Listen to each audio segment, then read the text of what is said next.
So I've been wanting to make this video for some time. And I know that the older wrestlers, the guys who wrestle in the 80s and the 90s, are going to say amen to this video because the Navy rod was very popular back in the day. But these days, when I'm watching wrestling, college and especially high school, a lot of people end up in this Navy rod position and it's like they don't realize what they have, right?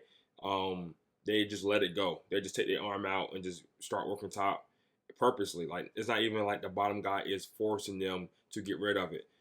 Or they'll be able to get the Navy and they don't even put their arm in for the Navy to begin with. So I see that so much, which is why I wanted to make this video, just to kind of highlight some of the techniques where you'll end up in this position a lot, or when it will be available, and how to finish it, how to turn them back over to their back.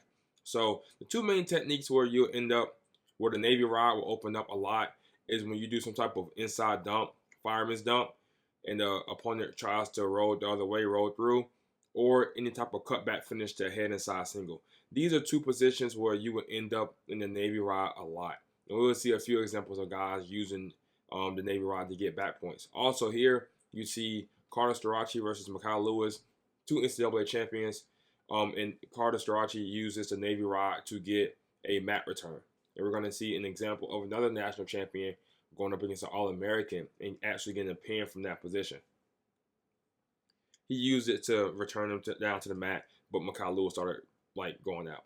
So we're going to look at a few clips of Jax Forrest and Bo Bassett. So obviously, if you do the inside dump 100% correctly, you'll just be able to pin them from that position, keep them on their back from that position. But a lot of times, especially when you're doing it fast, what will end up happening is they'll keep going the way you're taking them, and you will lose grip of that arm. So he loses his grip. Once this is below the elbow, on the forearm, on the wrist, it's hard to keep them down to their back. So he pretty much loses the arm, and watch what he does. He uses that arm, he switches legs, and he scoops the far leg. He scoops the far leg with his arm. And that prevents the opponent from bellying out. So when the opponent turns back in, he's able to hold him to his back for a couple seconds. And you can see he still has that leg scooped up. And you switch back and forth based on your opponent's reaction. And you play at one time full speed.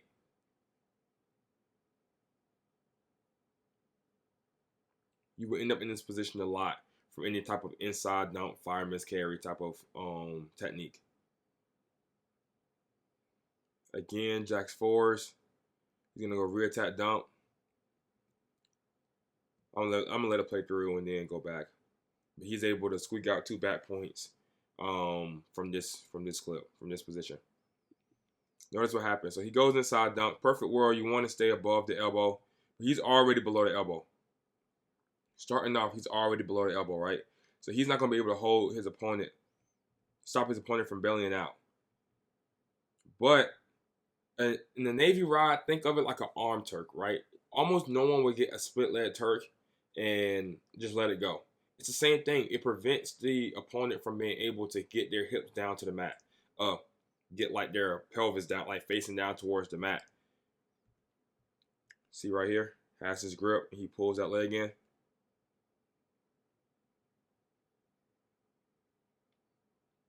And he gets two back points that way.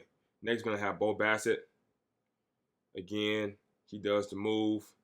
Scoops the far leg to bring his opponent back over. And then he's get back points that way.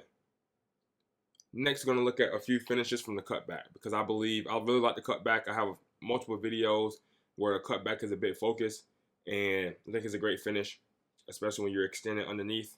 As grip videos, it will be included in that.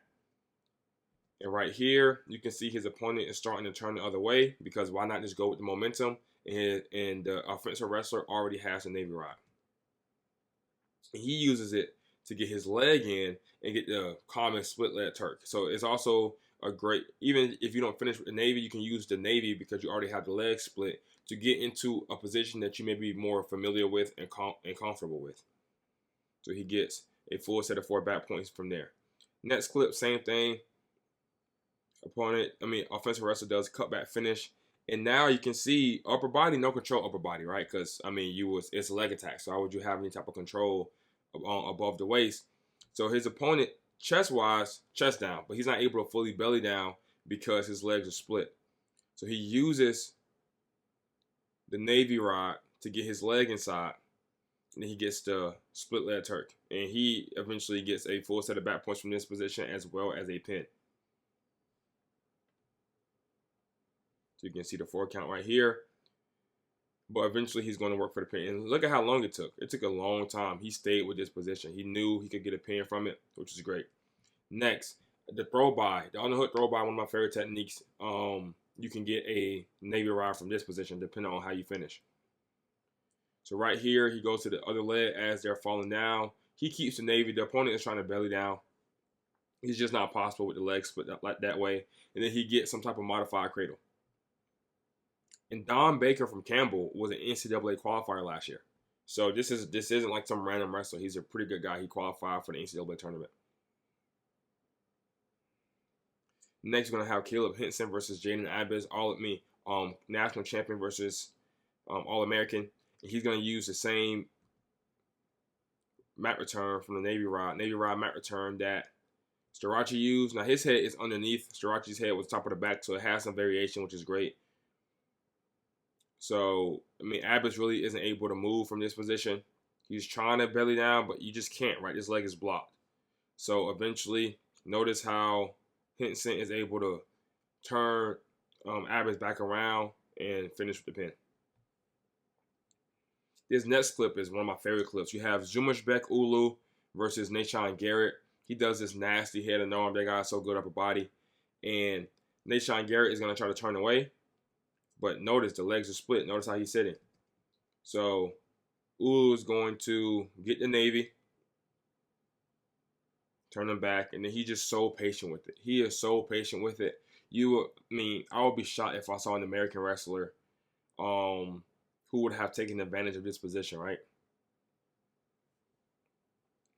And then he eventually gets the pin. Just slow and methodical, guys. I mean, if you're fighting for a pin, especially in folk style, because if he didn't get a pin right here, this would have been worth no extra points. And folk style is worth 4 extra points, so we should be fighting even harder than freestyle guys to get people on their back and keep them on their back. And in most positions we do, but Navy rod is not one of them. And then the next 2 examples is going to be off of scramble. A lot of people end up in this position when they try to do like some roll through scramble defense. So you got Sheldon Seymour. This guy tries to roll, ends up in the Navy rod position, and then he uses this to turn him over and then get punches to half. Again, this guy rolls. He's trying to belly down hard, but you just can't with the Navy rod. You just can't. Have to crawl forward and get your knees in front, which is very hard with against somebody who knows what they're doing before giving up at least 2 back points. But in this position, in this situation, he ended up getting a pin. And last clip of the video, same thing. You have somebody in on the single leg. The person tries to roll, and then he ends up in his whole body's in between the legs, right? So like a body Turk. But he ends up using the Navy, hop sides. He's gonna lock hands and pull him over, which is risky because you have no control upper body. So because of that, it may be hard to catch him. And he almost didn't catch him. And the guy almost was able to punch his arm through, but he just got really heavy on that arm, and he was able to actually not just get back points, but also get a pin. So this video is pretty much just to raise awareness about this great position in wrestling. I mean, we should always be looking for back points, always be looking for pins. And I see so many guys I teach the fireman's dump a lot. If you're a fan of the channel, you know how many videos I have on that technique. I have so many guys who kind of just give up a Navy position, and I've really had to drill into them, hey man, use this position. You end up here a lot when you mess up the fireman's dump and you don't keep them on their back from the initial move. Because a lot of times you're in the match, wrestlers get sweaty, or you're going fast, and you lose that grip on the arm when you do the dump. And I also teach the throw by a lot. You end up in that position quite often from the throw by. Don't really use the Navy mat return too much, but that's obviously a good one. I mean, in this one short video, you have multiple national champions using that position, and there's so many different things you can do. Obviously, I made multiple videos on my Instagram on the cutback, so that's another technique that I really enjoy. So thank you for staying to the end of the video, and I will see you on the next one.